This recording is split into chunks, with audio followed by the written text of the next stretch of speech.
Sir क्या नाम है आपका? सुनील पोतल। सुनील जी, ये बताइए कि क्या माहौल जो है वो बिजनौर लोकसभा सीट पर नजर आ रहा है? बिजनौर लोकसभा सीट पूर्ण रूप से चंदन जी को प्रत्याशी जो यहाँ पर है उनको जिताना चाहती है।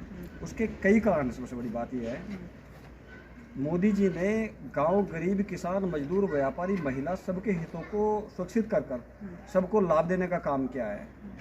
देश में जो राष्ट्र की रक्षा करने वाले जितने भी बात थी उन सबको सुरक्षित करने का काम किया, चाहे वो बेलूर मठ की बात हो, चाहे वो बाबा भीमराव अम्बेडकर जी के पंचतीर्थों को संवारने की बात हो, चाहे स्वामी विवेकानंद जी के स्थान को संवारने की बात हो, चाहे देश के पूर्व राष्ट्रपति अब्दुल कलाम जी को सम्मान देने की बात हो।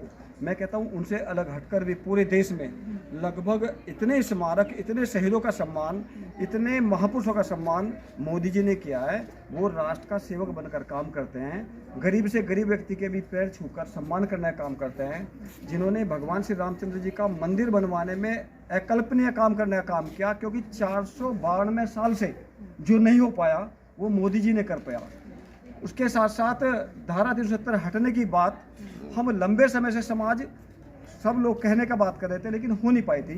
मोदी जी ने 1, 2, 3 कहकर ही धारा 370 हटाने का काम किया। मैं कहता हूँ यदि योजनाओं की बात की जाए मोदी की, तो लाखों करोड़ों योजना ऐसी हैं जो उन्होंने देश के सम्मान स्वाभिमान में करने का काम किया है। मोदी जी मानव नहीं महामानव हैं, देश के लिए वरदान हैं, और योगी जी उनके लिए हनुमान बनकर काम कर रहे हैं। ये हम सब उत्तर प्रदेश वासियों के लिए, देशवासियों के लिए बड़े गर्व और गौरव की बात है कि जहां मोदी योगी होंगे वहां राम राज्य है, था और आगे भी लोग कल्पना कर रहे हैं। चलिए, आपने राम राज्य की बात की है, एक और प्रश्न जो विपक्ष की तरफ से है। आप तो राम राज्य की बात कर रहे हैं, लेकिन विपक्ष तो उस पर सीधे आरोप लगाता है, राहुल गांधी हो गए या कोई भी विपक्षी दल हो गया, कि ये तो हिंदू मुस्लिम की सीधे तौर पर राजनीति जो है मोदी सरकार कर रही है, सनातन को बढ़ावा दे रही है और एक वर्ग के साथ वो जाति कर रही है। आप भी जानती है भारत सनातन का देश है।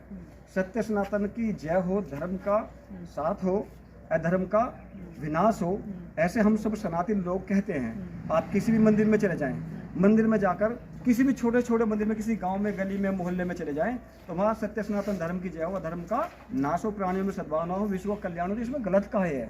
कुछ गलत है ही नहीं बिल्कुल भी।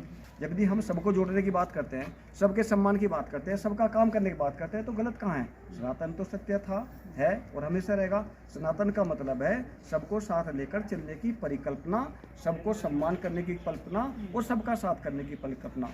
मोदी जी का बिजनौर सीट पर चलिए हम बात कर लेते हैं। ये जो समझा जा रहा है कि ये त्रिकोणीय मुकाबला होगा, बसपा क्योंकि जीती है पहले, और सपा और कांग्रेस का गठबंधन हुआ है, बीजेपी भी अब मुकाबले में आरएलडी के साथ आ गई है। क्या लगता है कि जो टकराव की स्थिति है वो काफी मजबूत तीनों पार्टियों में होने जा रही है, एक तरफा मुकाबला होगा?